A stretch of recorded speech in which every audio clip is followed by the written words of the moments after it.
এই সংকটে আজও পাম্পগুলোতে যানবাহনের দীর্ঘ সারি লক্ষ্য করা গেছে। এ নিয়ে বিস্তারিত জানাতে রাজধানীর তেজগাঁও পাম্প স্টেশন থেকে আমাদের সাথে যুক্ত হচ্ছেন সহকর্মী রাকিব হোসেন। আমরা যাচ্ছি তার কাছে।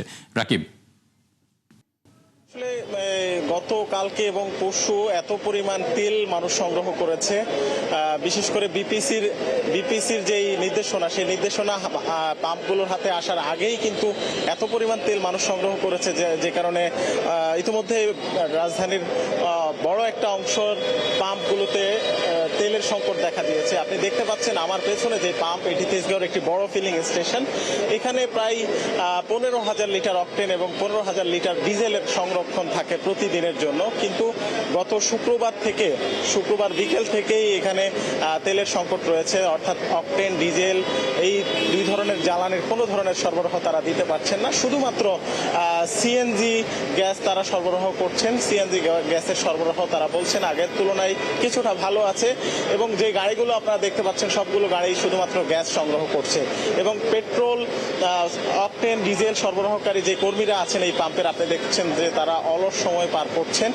এবং আমরা যতটুকু জানি যে নারায়ণগঞ্জের যে ডিপো থেকে তাদের এখানে তেল আসার কথা, আজকে 9,000 লিটার অকটেন এবং 4,500 লিটার ডিজেল সরবরাহ করবে তাদেরকে। কিন্তু সেই তেলের ট্রাক কখন এসে এই পাম্পে পৌঁছায় সেটা এখনো নিশ্চিত নয়, যে কারণে তারা আসলে সুনির্দিষ্ট করে বলতে পারছেন না যে কখন থেকে তারা জ্বালানি তেল সরবরাহ শুরু করতে পারবেন। আমরা এখানে আরেকটি বিষয় দেখেছি যে যানবাহনগুলোর পাশাপাশি কিন্তু যারা বিদ্যুৎ চলে গেলে, অর্থাৎ লোডশেডিং এর সময় জেনারেটরের মাধ্যমে বিদ্যুৎ সঞ্চালন করে অভ্যন্তরীণভাবে, বিশেষ করে টেলিকমিউনিকেশনের বা আইটি সেক্টরে যে প্রতিষ্ঠানগুলো কাজ করে তাদের কিন্তু বিদ্যুতের খুবই প্রয়োজন।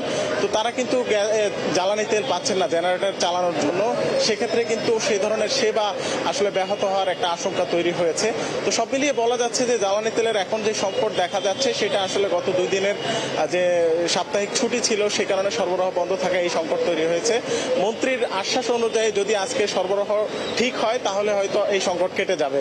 ফারুক, রাকিব, আপনাকে অসংখ্য ধন্যবাদ। দর্শক, রাজধানী তেজগাঁও থেকে জ্বালানি পরিস্থিতি বিষয়ে জানাচ্ছিলেন সহকর্মী রাকিব।